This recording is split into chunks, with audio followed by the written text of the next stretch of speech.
আজকে দিলাম চিলি চিকেনের রেসিপি। তার জন্যই 800 গ্রাম চিকেন, 2 চামচে নুন, 2 চামচে গোলমরিচের গুঁড়ো, সোয়া সস 1 চামচে, ভিনিগার 1 চামচে, 2 চামচে টমেটো সস, 3 চামচে কর্নফ্লাওয়ার, 3 চামচে ময়দা, 2টো ডিম আর 1 চামচে লঙ্কার গুঁড়ো দিয়ে ভালো করে ম্যারিনেট করলাম।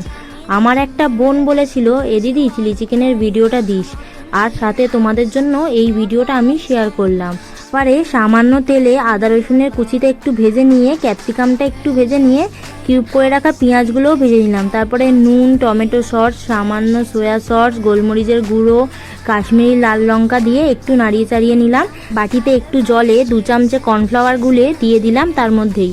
তারপরে একটু জল দিলাম আর ভেজে রাখা চিকেনগুলো দিয়ে 2 মিনিট নাড়িয়ে চাড়িয়ে নিলেই আস্তে করে ব্যাস চিলি চিকেন একদম রেডি। পরোটার সাথে বলো আর লুচির সাথে বলো, বা হতে পারে ফ্রাইড রাইস, খেতে কিন্তু দুর্দান্ত লাগে। আর এই রেসিপিটা একবার ট্রাই করো তোমরা।